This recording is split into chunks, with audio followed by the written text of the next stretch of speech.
So, in the ranking of malnutrition, where does Guatemala come in? How would you describe the problem specific to Guatemala? Yeah, well, it's a good another good question. Half of all children under 5 years old suffer from chronic malnutrition in Guatemala.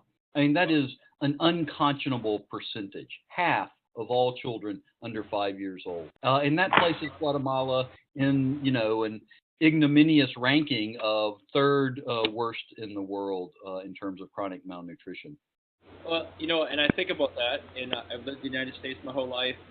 I have a lot of children myself, and as a parent, thinking in terms of a parent with a child facing malnutrition, it's hard to really get your head around it. Even though I've been there and I've seen it, right, it's still not. It's hard to make the connection.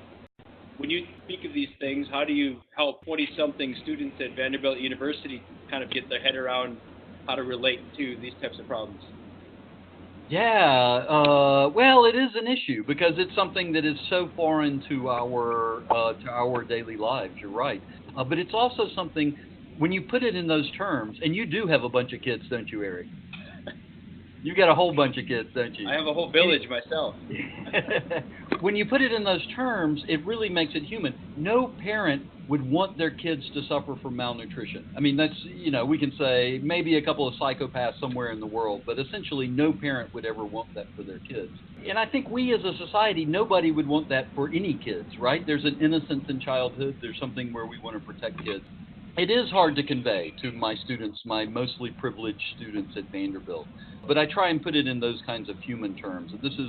It's real human suffering. We talk about the medical effects, and we can talk about that in a few minutes, I think, and the micronutrients and the science, and it can become all so specific and almost a little sterile that we forget at the base of this is human suffering.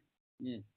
I think one of the things I had to overcome is when you talk about things like hunger on a global scale or even on a country scale, we're talking about, you just said, the third worst in the world, unfortunately, and it can become a nameless, faceless statistic, and it can kind of remain that until you're there and you look at a mother holding a child, realizing that baby might cry all night because it's hungry, and my babies cry at night, but it's not because they can't have food, and so it brings it down to a level where it's a human element instead of a statistic, and that's one of the benefits of going there is you can kind of connect the dots like that.